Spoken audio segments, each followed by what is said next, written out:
इस वीडियो में मैं आपसे बात करूंगा, जैसा कि आप सभी को मालूम है, अधीनस्थ बोर्ड यानी कि RSMSSB बोर्ड द्वारा NHM के एग्ज़ाम 2 जून से शुरू किए गए थे, जो कि 13 जून तक आयोजित किए जाएंगे। कल इसका लास्ट पेपर है GNM का। तो इस वीडियो में मैं आपसे बात करने जा रहा हूं, आज जो इवनिंग शिफ्ट में एग्ज़ाम आयोजित हुआ था ANM का, उसमें पूछे गए प्रश्नों के बारे में चर्चा करूंगा। वीडियो पसंद आए तो वीडियो को लाइक कीजिए, चैनल जरूर सब्सक्राइब कीजिए, क्योंकि कल GNM का एग्ज़ाम हो जाने के बाद परसों आपके लिए इस यूट्यूब चैनल पर 2 जून से लेकर 13 जून तक जितने भी एग्ज़ाम आयोजित हुए हैं उन सब के एक्सपेक्टेड कट ऑफ के बारे में चर्चा की जाएगी, और वो कट ऑफ आपके स्टूडेंट के रिव्यू के आधार पर ही बताई जाएगी, ऐसे ही नहीं बताई जाएगी। पहले आपसे पूछा जाएगा कि आपके कितने क्वेश्चन सही हुए, और उसी के आधार पर हम आपके लिए एक्सपेक्टेड कट ऑफ का वीडियो लेके आएंगे। इसलिए अगर अभी तक आपने चैनल सब्सक्राइब नहीं किया है तो चैनल जरूर सब्सक्राइब करें, नोटिफिकेशन भी ऑन रखें। और आज के पेपर में भी क्वेश्चन रिपीट हुए हैं, कौन कौन से क्वेश्चन रिपीट हुए वो भी मैं आपको बता दूंगा।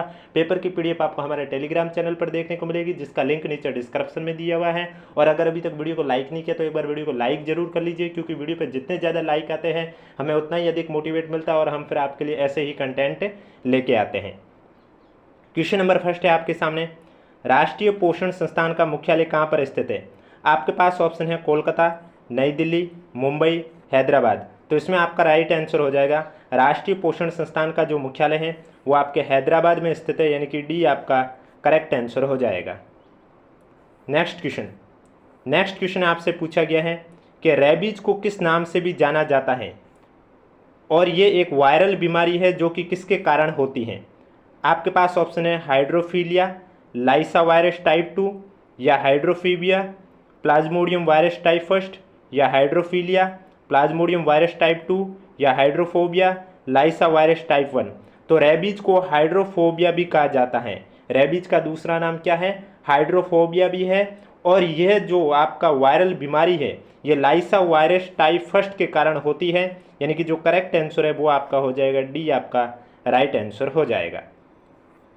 नेक्स्ट क्वेश्चन है आपके सामने, किस वाक्य में अनावश्यक शब्द प्रयोग किया गया? यानी कि आपका ये हिंदी का क्वेश्चन है, आपके सामने 4 सेंटेंस है, वो कौन सा सेंटेंस है जिसमें अनावश्यक शब्द प्रयोग किया, यानी कि अगर उस शब्द को भी हटा दे तो भी वाक्य पर कोई असर नहीं पड़ने वाला है। आपके पास ऑप्शन है किसी और से परामर्श लीजिए, कृपया शीघ्र उत्तर देने की कृपा करें, यह कैसे संभव है, मैं रविवार को घूमने जाता हूँ। तो इसमें जो बी दे रखा है ना, कृपया शीघ्र उत्तर देने की कृपा करें, ये आपका जो कृपा वाला है वापस से अनावश्यक शब्द का प्रयोग हुआ है, क्योंकि पहले कृपया आ चुका है। इसका मतलब जो करेक्ट आंसर है वो आपका हो जाएगा बी, आपका राइट आंसर हो जाएगा। पेपर की PDF आपको हमारे टेलीग्राम चैनल पर देखने को मिलेगी, जिसका लिंक नीचे डिस्क्रिप्शन में दिया हुआ है। नेक्स्ट क्वेश्चन, लोकोक्ति पूछी गई है कि बंदर क्या जाने अदरक का स्वाद। आपके पास ऑप्शन है बुरे काम का फल बुरा ही होता है, कपड़े और धोखे का व्यवहार हमेशा नहीं किया जा सकता, कपट और धोखे का व्यवहार हमेशा नहीं किया जा सकता, मूर्ख व्यक्ति गुण की सही परख नहीं कर सकता, अचानक लाभ होना। तो बंदर क्या जाने अदरक का स्वाद का लोकोक्ति का अर्थ यही होता है कि जो मूर्ख व्यक्ति है वो गुण की सही परख नहीं कर सकता है। सी आपका करेक्ट आंसर हो जाएगा। नेक्स्ट क्वेश्चन हिंदी से पूछा गया है कि परिच्छेद शब्द का सही संधि विच्छेद क्या होगा? परि प्लस छेद, परि प्लस छेद, परि प्लस छेद, परि प्लस छेद। इसमें जो करेक्ट आंसर सी वाला हो जाएगा, परि प्लस छेद, सी आपका करेक्ट आंसर हो जाएगा। नेक्स्ट क्वेश्चन आपसे वाक्यांश के लिए एक शब्द पूछा गया, और मैंने आपको पहले भी कहा था हिंदी में आपके फिक्स जो टॉपिक है 9-10 उन्हीं टॉपिक से क्वेश्चन आएंगे। और वाक्यांश के लिए शब्द पूछा गया है कि अर्धरात्रि का समय। वाक्यांश के लिए समुचित शब्द का चयन कीजिए। आपके पास ऑप्शन है निशित, निष्प्रह, निशंक, निष्प्रभ। तो निशित आपका करेक्ट आंसर हो जाएगा, अर्धरात्रि का समय निशित, यानी कि ए आपका राइट आंसर हो जाएगा। और आज के पेपर में भी क्वेश्चन रिपीट हुए हैं, कौन कौन से क्वेश्चन रिपीट हुए वो भी मैं आपको बता दूंगा। नेक्स्ट क्वेश्चन है उज्ज्वल शब्द में उपसर्ग कौन सा है? उज, उ ज्यादा जपुरा, उ या उत। तो उज्ज्वल शब्द में आपका उत उपसर्ग है, डी आपका करेक्ट आंसर हो जाएगा। नेक्स्ट क्वेश्चन आपसे पूछा गया है वर्तनी की दृष्टि से शुद्ध शब्द कौन सा है? अभिनेता, क्षत्रिय, बलिदान, हानि। तो इसमें जो आपका बलिदान दे रखा है ये शुद्ध शब्द है। क्यों बाकी अशुद्ध है? क्योंकि अभिनेता का जो शुद्ध शब्द होता है वो इस तरह से होता है, अभिनेता। इसी तरह क्षत्रिय का जो शुद्ध शब्द है वो इस तरह से होगा आपका क्षत्रिय। इसी तरह हानि का जो शुद्ध शब्द है वो इस तरह से होगा, हानि। तो करेक्ट आंसर सी हो जाएगा, जो कि शुद्ध शब्द दे रखा है, बलिदान का जो दे रखा है वही आपका शुद्ध शब्द है, सी आपका राइट आंसर हो जाएगा। और अगर वीडियो को लाइक नहीं किया तो एक बार वीडियो को लाइक जरूर करें। और परसों आपको, यानी कि कल जीएनएम का हो जाएगा, उसके बाद परसों आपको 2 जून से लेकर 13 जून तक जितने भी एग्जाम हुए उनके एक्सपेक्टेड कट ऑफ के बारे में चर्चा की जाएगी इसी यूट्यूब चैनल पर, इसलिए चैनल सब्सक्राइब के साथ नोटिफिकेशन भी ऑन रखें। देवरानी में मूल शब्द क्या है? आनी, देव, ई, देवर। तो देखो देवरानी में जो मूल शब्द हैं वो आपका कौन सा हो जाएगा? इसमें प्रत्यय देखा जाए तो इसमें प्रत्यय होता है आनी प्रत्यय, आनी। इसका मतलब जो मूल शब्द है वो देवर हो जाएगा, क्योंकि अगर इसके साथ मैं देवर लिखूं तो देवरानी हो गया। तो करेक्ट आंसर कौन सा हो जाएगा? डी आपका राइट आंसर हो जाएगा। मूल शब्द पूछा है तो देवर और आनी प्रत्यय जोड़ेंगे तो बन गया देवरानी, तो डी आपका राइट आंसर हो जाएगा। नेक्स्ट क्वेश्चन, प्रथम विश्व युद्ध समाप्त होने पर जर्मनी से संधि वार्ता में भाग लेने के लिए भारत का प्रतिनिधित्व पेरिस में किसने किया? महाराणा फतेह सिंह, महाराजा गंगा सिंह, महाराजा शार्दुल सिंह, महाराजा माधो सिंह। तो इसमें आपका राइट आंसर हो जाएगा, प्रथम विश्व युद्ध समाप्त होने पर जर्मनी से संधि वार्ता में भाग लेने के लिए जो भारत का प्रतिनिधित्व पेरिस में किया है वो आपके महाराजा गंगा सिंह ने किया है, बी आपका करेक्ट आंसर हो जाएगा। नेक्स्ट क्वेश्चन है आपके सामने, होली के अवसर पर आयोजित निम्न में से कौन सी जोड़ी सही सुमिलित है? कोटा नाहन, महावीर जी पत्थरमाल होली, मेवाड़ कोड़ामार होली, बीकानेर गिंदड़ नृत्य। अब गिंदड़ नृत्य तो आपको मालूम है बीकानेर का है ही नहीं, शेखावटी का है। और इसके अलावा नाहन है, ये होली के बाद, ये कोटा से ही है लेकिन ये होली के अवसर पर नहीं किया जाता, होली के बाद किया जाता है, तो ये भी गलत हो गया। कोड़ामार होली ये मेवाड़ क्षेत्र, ये सही है, सी आपका करेक्ट आंसर हो जाएगा। नेक्स्ट क्वेश्चन है आपके सामने, भारत में प्रोजेक्ट टाइगर कौन से वर्ष में शुरू हुआ था? 1973, 1983, 1955, 2001। तो भारत में प्रोजेक्ट टाइगर है वो आपके 1973 में शुरू हुआ था, यानी कि ए आपका करेक्ट आंसर हो जाएगा। नेक्स्ट क्वेश्चन है आपके सामने, करंट अफेयर का क्वेश्चन पूछा और मैंने आपको पहले भी कहा है करंट अफेयर आपके दिसंबर से लेकर अप्रैल तक की पूछी गई है। अभी तक जितने भी एग्जाम हुए उनमें करंट अफेयर आपके दिसंबर से लेकर अप्रैल 2025 तक की पूछी गई है। करंट अफेयर का क्वेश्चन है कि 9 से 19 जनवरी 2025 के बीच में 23वां दिव्य कला मेला कहाँ आयोजित किया गया? चंडीगढ़ पंजाब, जयपुर राजस्थान, वडोदरा गुजरात, पुणे महाराष्ट्र। तो 9 से 19 जनवरी 2025 के बीच में 23वां दिव्य कला मेला है, यह आपके वडोदरा गुजरात में आयोजित किया गया है, सी आपका करेक्ट आंसर हो जाएगा।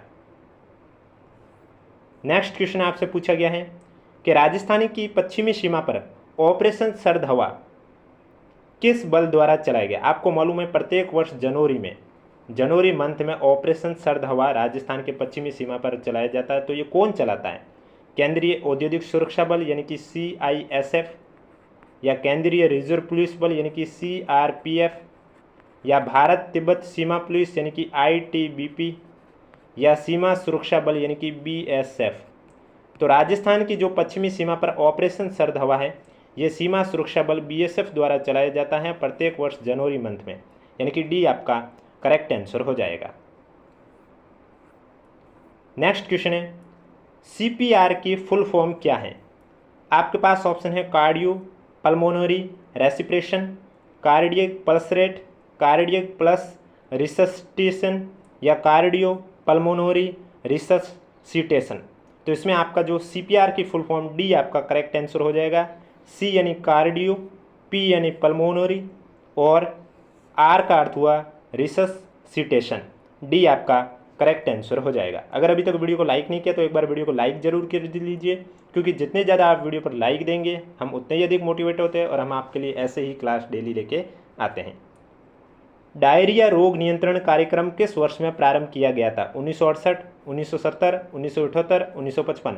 तो डायरिया रोग नियंत्रण कार्यक्रम है ये आपके 1978 में शुरू किया गया था, यानी कि सी आपका करेक्ट आंसर हो जाएगा। नेक्स्ट क्वेश्चन है आपके सामने, विटामिन से मैंने आपको पहले भी कहा था एएनएम और जीएनएम परीक्षा में, तब मैंने आपको पहले भी कहा एएनएम में विटामिन से क्वेश्चन जरूर बनेगा। और मैंने आपको पहले भी कहा था एनएचएम से रिलेटेड, एनएचएम की स्थापना, ग्रामीण की स्थापना, ये भी आज के पेपर में पूछे गए हैं, दोनों क्वेश्चन पूछे गए हैं। अब यहाँ पर पूछा गया नियासिन की कमी से होने वाला रोग कौन सा है। आपके पास ऑप्शन है बेरीबेरी, स्कर्वी, शुष्कता, पेलेग्रा। तो नियासिन की कमी से होने वाला रोग पेलेग्रा है, डी आपका करेक्ट आंसर हो जाएगा। और यही क्वेश्चन आगे सुमिलित वाले क्वेश्चन में वापस से पूछ लिया गया। आज दो ऐसे और एक और क्वेश्चन है जो कि 2 बार पूछा जा चुका है, एक बार में शॉर्ट फॉर्म देकर पूछ लिया और एक बार में फुल फॉर्म देकर पूछ लिया स्थापना वर्ष।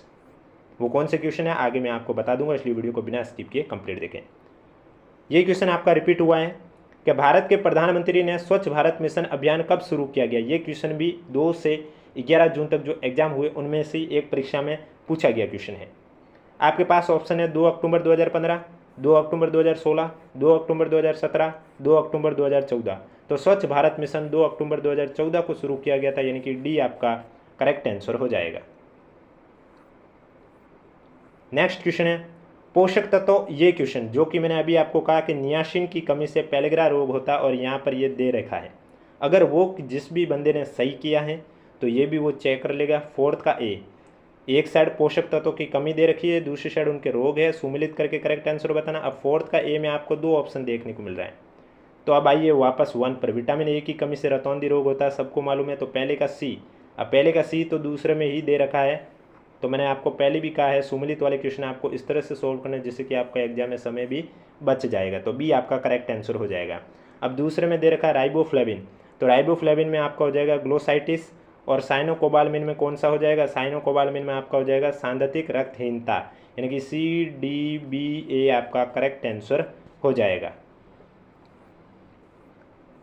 नेक्स्ट क्वेश्चन है BCG टीके की फुल फॉर्म क्या है या BCG टीके का पूर्ण रूप क्या है। Bacillus climate Guérin, bacillus Calmette goitre, bacterial Calmette Guérin, bacillus Calmette Guérin. BCG टीके की जो फुल फॉर्म है वो है बैसिलस कालमेट ग्यूरिन, डी आपका करेक्ट आंसर हो जाएगा। नेक्स्ट क्वेश्चन मिशन इंद्रधनुष का शुभारंभ किसके द्वारा किया गया और कब किया गया। सामाजिक कल्याण मंत्रालय द्वारा दिसंबर 2012 में, ग्रामीण शहरी विकास मंत्रालय दिसंबर 2013 में, स्वास्थ्य परिवार कल्याण मंत्रालय दिसंबर 2014 में, विश्व स्वास्थ्य संगठन द्वारा दिसंबर 2011 में। तो मिशन इंद्रधनुष की बात करें तो मिशन इंद्रधनुष आपके स्वास्थ्य परिवार कल्याण मंत्रालय द्वारा शुरू किया गया है दिसंबर 2014 में। तो इसमें आपका स्वास्थ्य परिवार कल्याण मंत्रालय दिसंबर 2014 करेक्ट आंसर हो चुका है। नेक्स्ट क्वेश्चन है जिरसोपा जिसे कहते हैं जोग जलप्रपात किस नदी पर स्थित है। आपके पास ऑप्शन है इंद्रावती, साबरमती, हेमावती, सारावती नहीं है, शरावती होता है। तो जोग जलप्रपात आपके शरावती नदी पर ही स्थित है, डी आपका करेक्ट आंसर हो जाएगा। नेक्स्ट क्वेश्चन है मेवाड़ चीनी मिल की स्थापना कहाँ पे की गई है। ब्यावर, भोपाल सागर, किशनगढ़, भीलवाड़ा। तो मेवाड़ चीनी मिल की स्थापना भोपाल सागर में की गई है, बी आपका करेक्ट आंसर हो जाएगा।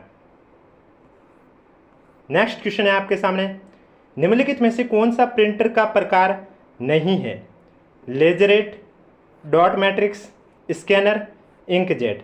तो लेजरजेट, डॉट मैट्रिक्स और इंकजेट ये तो प्रिंटर के प्रकार हैं, लेकिन स्कैनर आपके प्रिंटर का प्रकार नहीं है, सी आपका करेक्ट आंसर हो जाएगा। नेक्स्ट क्वेश्चन है आपके सामने हेजा एक तीव्र अतिसार रोग किसके कारण होता है। विब्रियो फ्लूवियलिस या विब्रियो पैराहेमोटिलिटिक्स या विब्रियो वल्निफिकस या विब्रियो कॉलेरी। तो हेजा एक तीव्र अतिसार रोग है, यह विब्रियो कॉलेरी के कारण होता है, डी आपका करेक्ट आंसर हो जाएगा। नेक्स्ट क्वेश्चन है सामान्य वयस्क शरीर का तापमान कितने डिग्री सेल्सियस और फ़ारेनहाइट। अब देखो आपको अगर सेल्सियस को फ़ारेनहाइट में बदलना होता है तो फॉर्मूला होता है F-32/9 = C/5। अगर जिन्हें पता है 37 डिग्री सेल्सियस, अब ऑप्शन में अगर 2 जगह होता ये क्वेश्चन कि 2 जगह 37 डिग्री लिखा हुआ और अलग अलग फ़ारेनहाइट लिखा हुआ, तो उस कंडीशन में आपको बदलना होता है और उसके लिए ये फॉर्मूला F-32/9 = C/5।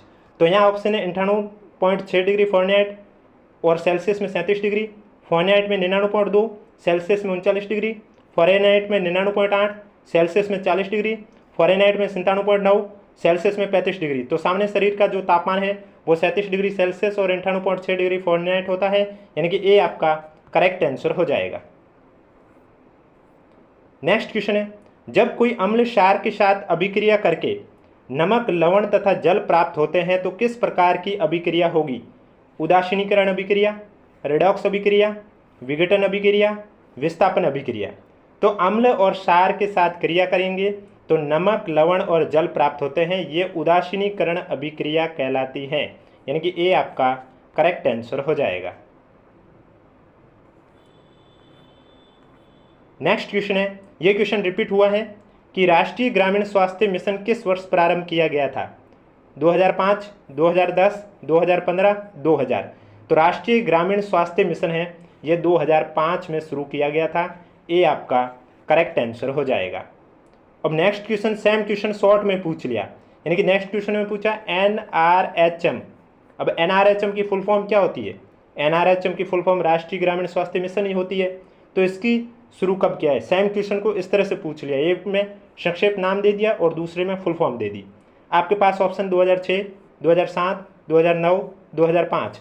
तो डी आपका करेक्ट आंसर हो जाएगा 2005। नेक्स्ट क्वेश्चन है आपके सामने डीपीटी, ये भी क्वेश्चन रिपीट हुआ है, ये भी क्वेश्चन आपका रिपीट हो चुका है। डीपीटी का सही पूर्ण रूप पहचानना है। डायरिया, पोलियो, टाइफाइड या डिप्थीरिया, परटूसिस, टिटनेस या डिप्थीरिया, पोलियो, टाइफाइड या डायरिया, परटूसिस, टिटनेस। तो डीपीटी की फुल फॉर्म होती है, सॉरी डीपीटी, हाँ सही रूप होता है डी यानी डिप्थीरिया, पी यानी परटूसिस और टी यानी टिटनेस, यानी कि बी आपका करेक्ट आंसर हो जाएगा। नेक्स्ट क्वेश्चन है राष्ट्रीय स्वास्थ्य मिशन, ये भी क्वेश्चन रिपीट हो चुका है। NHM को किस वर्ष में स्वीकृत किया गया था? 2005, 2010, 2013, 2000। तो NHM को कहते हैं राष्ट्रीय स्वास्थ्य मिशन। राष्ट्रीय स्वास्थ्य मिशन को 2013 में स्वीकृत किया गया है, सी आपका करेक्ट आंसर हो जाएगा। नेक्स्ट क्वेश्चन है आपके सामने, निम्न में से किस विटामिन की कमी से नेत्र संबंधी घाव उत्पन्न हो जाते हैं? अब आपको मालूम है विटामिन ए की कमी से रतौंधी होता है और रतौंधी आंखों से रिलेटेड है, तो नेत्र संबंधी घाव उत्पन्न हो जाता है। आपके पास ऑप्शन है विटामिन के, विटामिन डी, विटामिन सी या विटामिन ए। तो इसमें विटामिन ए आपका करेक्ट आंसर हो जाएगा, यानी कि डी आपका राइट आंसर हो जाएगा। और आपको मालूम है विटामिन दो तरह के होते हैं, एक जलीय विटामिन और एक वसा में घुलनशील। तो वसा में घुलनशील होते हैं ए, डी, ई और के, जबकि जलीय में होते हैं बी और सी। नेक्स्ट क्वेश्चन है आपके सामने, क्षय रोग किसके कारण होता है? Fungus, mould, virus, bacteria. तो क्षय रोग आपके बैक्टीरिया के कारण होता है, डी आपका करेक्ट आंसर हो जाएगा। तो ये थे आज के कुछ क्वेश्चन NHM के और बाकी कॉमन सब्जेक्ट के, जो कि आपके कंप्यूटर से पूछे गए, हिंदी से पूछे गए, जीके से पूछे गए। वीडियो पसंद आए तो वीडियो को लाइक कीजिए, चैनल जरूर सब्सक्राइब कीजिए। पेपर की PDF आपको हमारे टेलीग्राम चैनल पर देखने को मिलेगी, जिसका लिंक नीचे डिस्क्रिप्शन में दिया हुआ। अगर अभी तक आपने ज्वाइन नहीं किया तो आप जाके ज्वाइन कर सकते हो। बाकी जैसा कि आप सभी को मालूम है ANM में भी आपके 150 क्वेश्चन थे, GNM में भी आपके 150 क्वेश्चन होंगे। प्रत्येक क्वेश्चन 3 नंबर का होगा, पेपर आपके 450 नंबर का होगा। GNM का भी नेगेटिव मार्किंग -1 है, और अगर किसी क्वेश्चन में आपने गोला नहीं भरा तब उस कंडीशन में आपके क्वेश्चन नंबर का 1/3 भाग काट लिया जाएगा। अब इस बार आपके जैसा कि पिछले GNM में भी 5 ऑप्शन थे, इस बार भी आपको 5 ऑप्शन मिलेंगे। पेपर में अगर आपको किसी क्वेश्चन का आंसर नहीं आ रहा है तो आप 5 ऑप्शन भर लीजिए, इससे ना तो आपके नंबर कटेंगे, ना ही आपका रिजल्ट रिजेक्ट होगा। अब क्या होता है कि अगर हम क्वेश्चन खाली छोड़ देते हैं, और ऐसा अगर हमने क्वेश्चन नंबर के 10% से अधिक क्वेश्चन खाली छोड़े, यानी कि 150 क्वेश्चन के 10% होते हैं 15, तो 15 से ज़्यादा क्वेश्चन खाली छोड़ दिए तो आपका रिजल्ट भी रिजेक्ट हो जाएगा। और 15 से कम खाली छोड़ने पर 13, 14, 12, 10, 9 ऐसा कुछ खाली छोड़ने पर क्वेश्चन 1/3 के हिसाब से नंबर कटने शुरू हो जाएंगे। वीडियो पसंद आया तो वीडियो को अधिक से अधिक शेयर कीजिए, लाइक भी कीजिए। कोई भी डाउट है तो नीचे कमेंट बॉक्स में भी पूछिए। और आपके ANM में 150 में से कितने क्वेश्चन सही हुए कैटेगरी के साथ हमें कमेंट बॉक्स में जरूर बताएं, जिससे कि परसों यानी कि कल GNM का पेपर हो जाएगा। उसके बाद परसों आपके लिए 2 जून से लेकर 13 जून तक जितने भी एग्जाम हुए उन सभी सब्जेक्ट वाइज आपके कट ऑफ के बारे में भी चर्चा की जाएगी। आप सभी स्टूडेंट के राय के आधार पर ही हम आपके लिए एक्सपेक्टेड कट ऑफ का वीडियो लेके आएंगे। इसके अलावा 2 जून से लेकर 12 जून तक जितने भी पेपर हुए सभी पेपर की पीडीएफ आपको हमारे टेलीग्राम चैनल पर मिलेगी और उन सभी पेपर के एनालिसिस के प्लेलिस्ट का जो लिंक है वो आपको नीचे डिस्क्रिप्शन में देखने को मिलेगा। अगर अभी तक आपने नहीं देखा है तो आप जाके देख सकते हैं। अब कोई भी डाउट है तो नीचे कमेंट बॉक्स में हमें ज़रूर पूछें।